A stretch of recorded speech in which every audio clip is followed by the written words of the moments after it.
Let's take a journey to Essex County, Massachusetts, where a young teacher's passion for education and kindness touched the lives of everyone around her. Colleen Ritzer was more than an educator. She was a mentor, a friend, and a source of inspiration to her students. But in an unfathomable act of violence, the very compassion that made her beloved would lead to her tragic end. This is the story of Colleen Ritzer, a woman whose light shone brightly, only to be extinguished far too soon. But before we uncover the events that changed everything, let's start at the beginning. Essex County, Massachusetts, has long been a place where justice and tragedy have intertwined. It was here in 1692 that the infamous Salem witch trials unfolded, leading to the wrongful executions of many accused of witchcraft. The hysteria began in Salem Village, present-day Danvers, Massachusetts, when Reverend Samuel Parris and his daughter accused an enslaved woman, igniting a frenzy that would claim innocent lives. Centuries later, in this same village now called Danvers, history would witness another act of injustice. 24-year-old Colleen Ritzer, a woman who dedicated her life to uplifting students, was murdered in the most brutal way imaginable, not by an enemy, but by one of the very students she tried to help. Colleen Ritzer's story begins on May 13, 1989 in Andover, Massachusetts.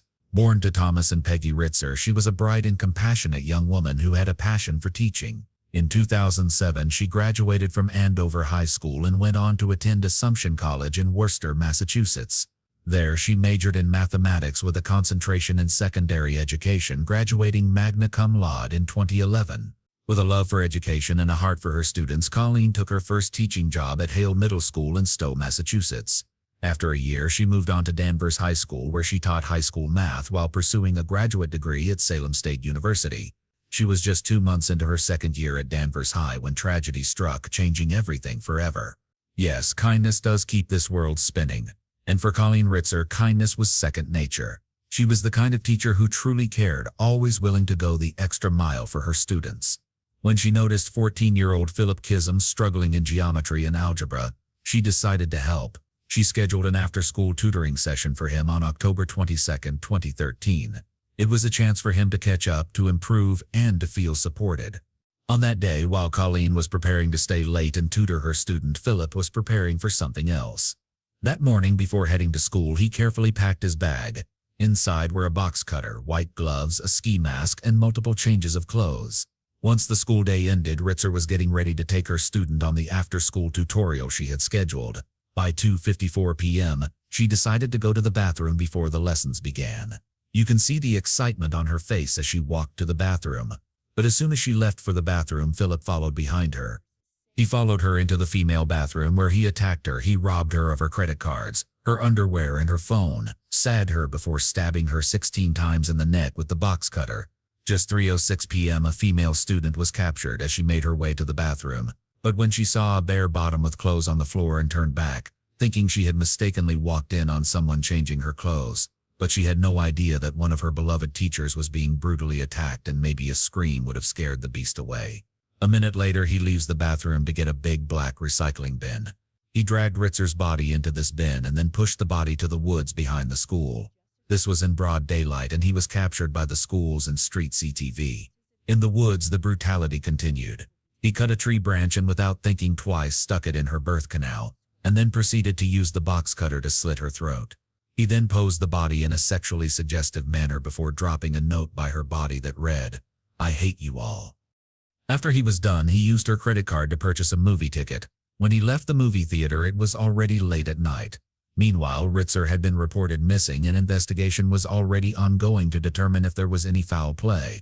By 11:45 p.m., officers recovered the CCTV footage, and quickly Philip Chism was declared as a person of interest. The police found blood in the bathroom, Ritzer's bag, the bloody recycling bin, and Ritzer's bloodied clothing near the cross-country path in the woods behind the school. By 12:30 a.m., the police spotted him walking along a darkened highway outside Danvers and took him. During a routine frisk, officers found something disturbing: Colleen Ritzer's credit card and driver's license. Her name, her identity, right there in his pocket. That was just the beginning. At the police station, investigators opened Philip's backpack. What they found inside solidified their fear that Philip had done something terrible to his teacher. Inside the bag, they found Colleen's purse, her underwear, and a box cutter, its blade covered in dried blood. Investigators needed answers. They asked him, "Whose blood is this?" Philip didn't hesitate. His voice was calm, his words emotionless. "It's the girls." Then came the question that sent a chill through the room. "Do you know where she is?" Philip looked at them and said something that no one in that room would ever forget. "She's in the woods." At that moment, the horror of what had happened became undeniable. It was 3 a.m. when police made a discovery they would never forget. In a wooded area near the school, hidden beneath a layer of leaves, they found Colleen Ritzer's body. She was half naked, her dignity stripped away in the most horrific way. Beside her lay a pair of white gloves stained with evidence of what had been done to her. And then something even more disturbing. A branch forcibly placed inside her. A final act of cruelty that left no doubt about the brutality she had endured. Nearby, officers spotted a folded piece of paper. 4 words scrawled in handwriting that made everybody question the motive behind this horrific crime that just unfolded. "I hate you all." The letter read. Philip Chism was indicted for murder, aggravated rape, and armed robbery. But what does he mean by, "I hate you all"? Let's take a little step back. A few days before Ritzer lost her life, a student spotted her speaking with Philip. They were having some conversation, specifically talking about China.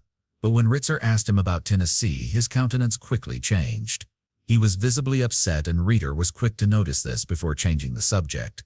Philip and his family were living in Tennessee before his parents started having issues that led to a divorce. He completed his middle school in Tennessee before he moved to Danvers, Massachusetts with his mother. Something about this question triggered him. Some psychologists from top universities in the United States tried to analyze Philip's behavior to see if they could understand how a boy so seemingly calm and with no history of violence would commit one of the most chilling crimes in the history of Massachusetts. However, despite their efforts, there was no clear explanation to why Philip committed this crime. The whole town was torn apart with the discovery of Ritzer's body. October 23, 2013 was a dark day in Danvers. People asked questions. They wanted to know what had happened. Colleen's mother, Peggy, was heartbroken. Her father, Thomas, could believe the reality playing before his eyes. Her younger sister, Laura, believed it was just a bad nightmare. No way her lovely sister is gone just like that. For Daniel Ritzer, Colleen's younger brother, it was a day he wished never existed. But the reality of what had happened slowly dawned on everyone. Colleen Ritzer had been murdered in the most unimaginable manner. The officers took her body out of the woods where it was found. 5 days later, on October 28th, at 10 a.m., a funeral mass was celebrated in St. Augustine Church in Andover, Massachusetts, before her body was laid to rest. Prosecutors pushed for a sentence that would keep Philip Chism behind bars for at least 50 years.